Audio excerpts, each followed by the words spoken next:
Olá pessoal, tudo bem? Encaminhando o fechamento do capítulo 1, avançaremos com formas do relevo. Lembrando que o relevo é um produto da interação dos agentes exógenos e agentes endógenos. Então, considerando aqui o relevo, nós temos A e B. A agentes endógenos.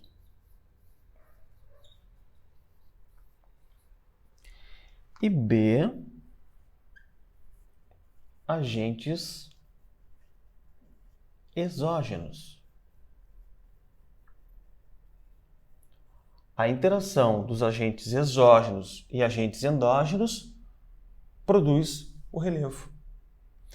Aqui é um lado um perfil da estrutura e da forma do relevo.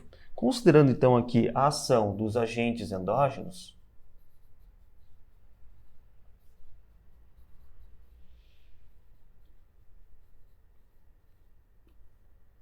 nós temos a construção da estrutura do relevo. Considerando aqui a ação dos agentes exógenos,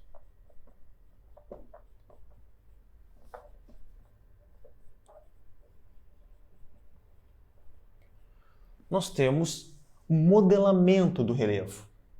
Lembrando,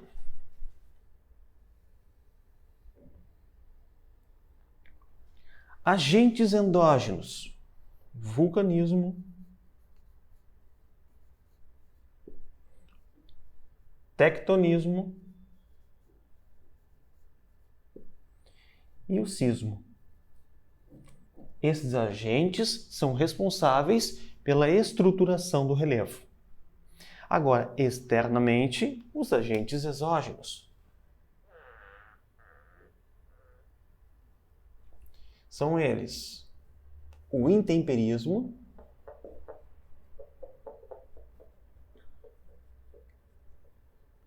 e a erosão, que definem as formas de relevo. Então, aqui, formas do relevo, que nós reconhecemos como geomorfologia. E aqui,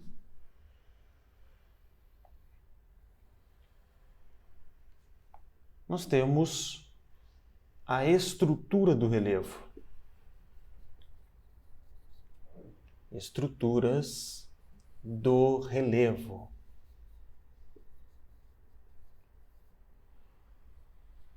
Corresponde à geologia. Aqui assim melhor. Opa. Aqui. Agentes endógenos, a estrutura. Agentes exógenos, a forma do relevo. Então, o nosso objetivo agora é lembrar da relação da forma do relevo com a estrutura do relevo, as principais formas de relevo e o endereço estrutural. Avançamos assim. Muito bem. Agora vamos preencher um quadro relacionando a estrutura com a forma do relevo. Primeira coluna, colocaremos a estrutura. Na segunda coluna, a era geológica correspondente à formação da estrutura. A terceira coluna, a intensidade sísmica. A quarta coluna, as principais rochas da estrutura. E a quinta e última coluna, as formas de relevo correspondentes à estrutura. Vamos começar com a estrutura moderna ou dobramento jovem.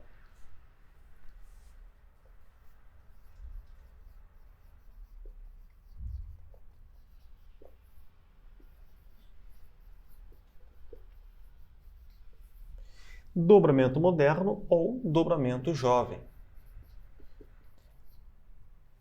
A estrutura de dobramento jovem ocorre em limites tectônicos ativos, por isso corresponde à era geológica mais jovem, a era Cenozoica.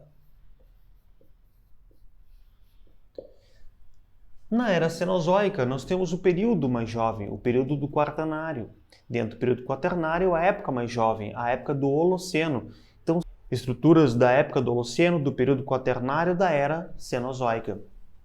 A intensidade sísmica nessa estrutura: média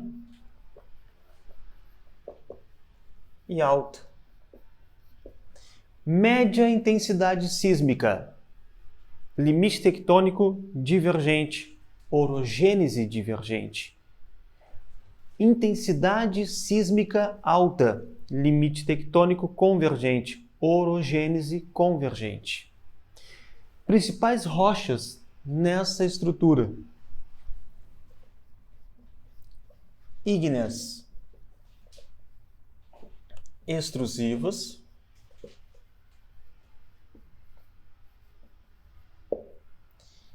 e rochas metamórficas.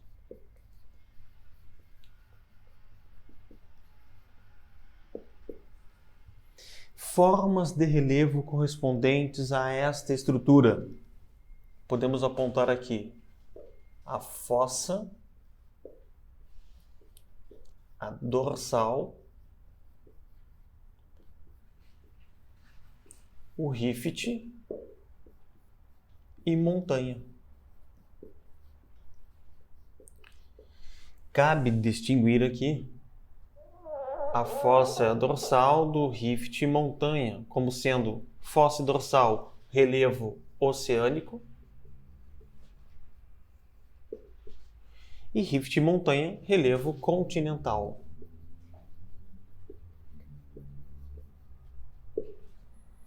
Muito bem, avançamos para a estrutura sedimentar, a bacia sedimentar.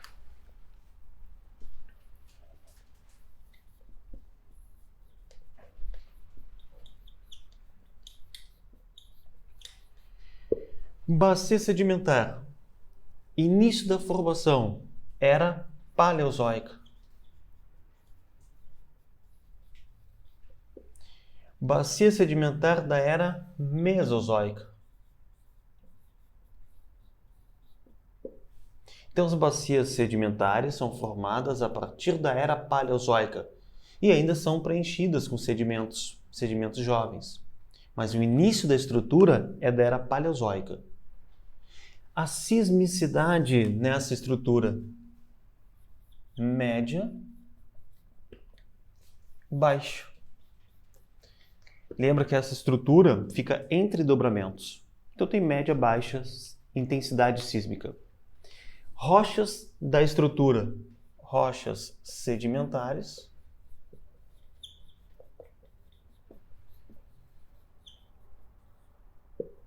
e rochas metamórficas.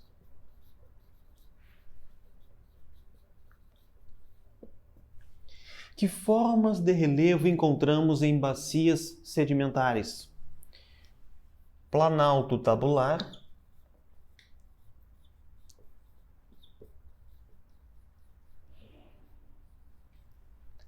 depressão,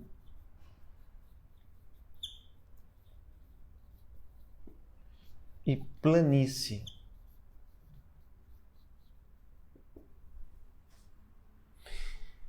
Planície, depressão e planalto tabular são relevos de estrutura sedimentar. Avançamos com a última estrutura, aqui. O dobramento antigo.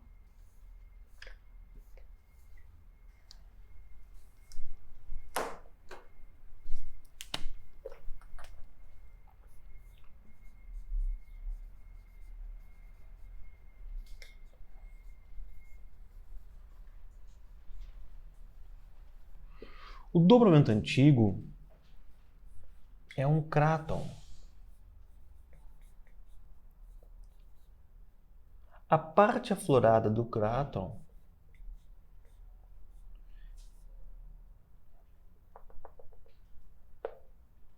de novo.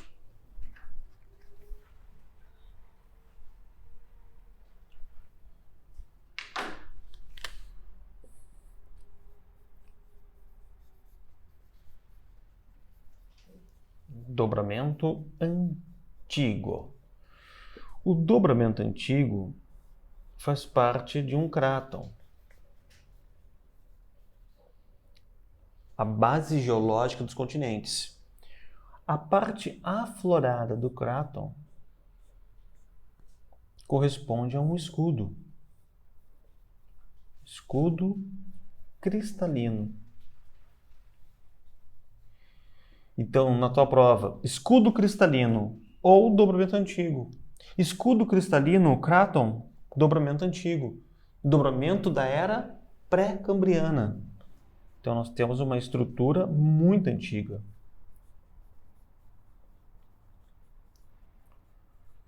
Por ser uma estrutura antiga no centro da placa tectônica, nós temos baixa intensidade sísmica. Que rochas encontramos em escudos cristalinos? Ígneas, intrusivas e rochas metamórficas.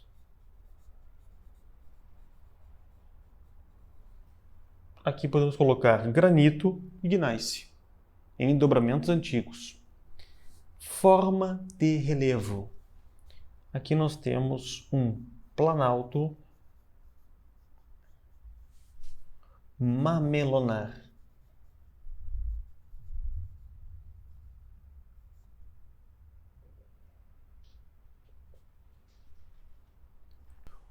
O planalto mamelonar pertence a uma estrutura muito antiga, uma estrutura da era pré-cambriana, com rochas ígneas intrusivas e ígneas intrusivas metamorfizadas.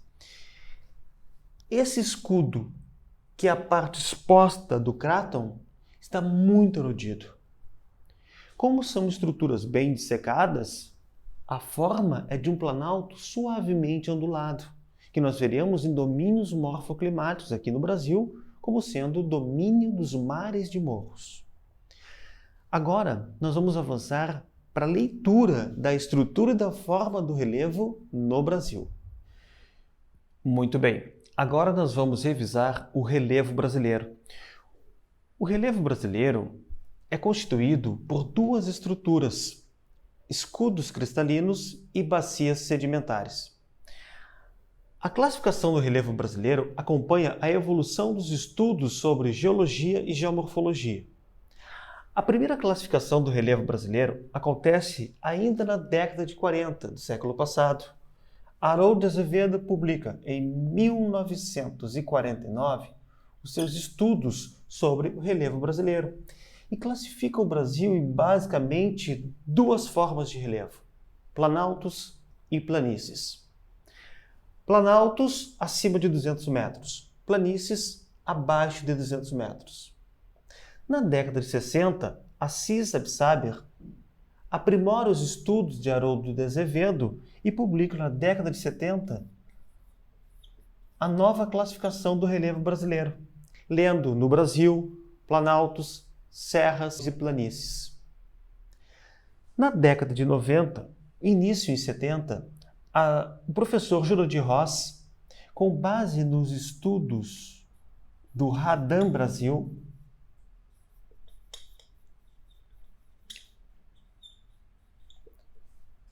um projeto de levantamento de dados do relevo brasileiro, que começa em 70 e se estende até a década de 80, meados da década de 80, oferece base para o estudo de uma nova classificação do relevo brasileiro. Por isso, em 1995, nós temos a publicação da nova classificação do relevo brasileiro. Essa classificação, da década de 90, identifica no Brasil 28 unidades. 28 unidades divididas em planaltos, depressões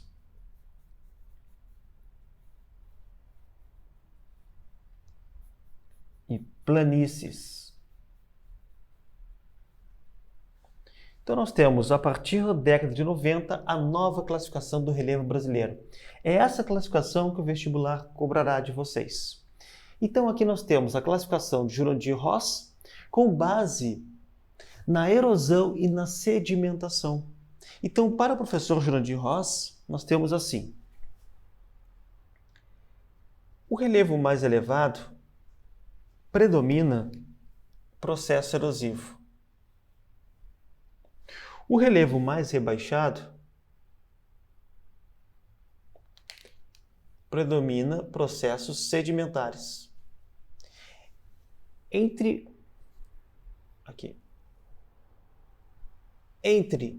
a erosão e a sedimentação, nós temos o equilíbrio. Erosão maior ou igual a sedimentação. Então, para o Jurandir-Ross, o predomínio de processos erosivos, planalto.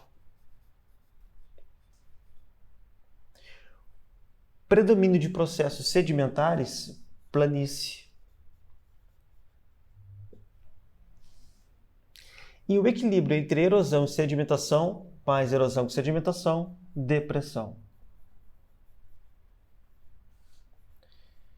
Então, para o Jurandir-Ross, o Brasil é constituído por 11 planaltos, 11 depressões e 6 planícies. Essa é a base do relevo brasileiro, segundo a classificação de Jurandir-Ross. Bom, conforme Jurandir-Ross, o Brasil é constituído por 3 formas de relevo: planaltos, depressões e planícies. 3 formas em 2 estruturas. Então, assim, o planalto, a depressão e a planície podem ocorrer em bacia sedimentar.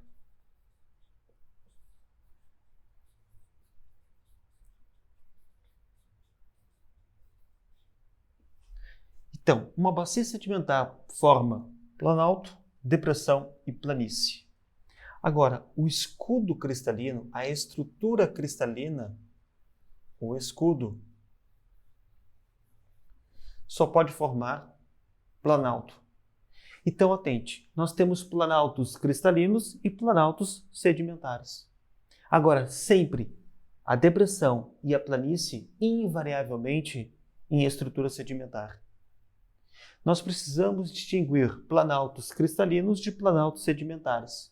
Aqui ao lado, planalto mamelunar. O planalto mamelunar é um planalto em estrutura cristalina.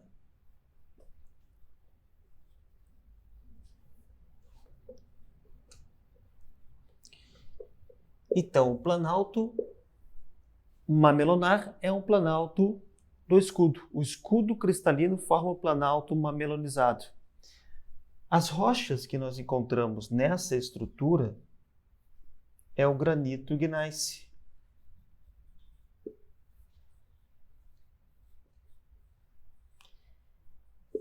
Granito, uma rocha ígnea intrusiva. Gneiss é granito metamorfizado. São rochas resistentes à erosão.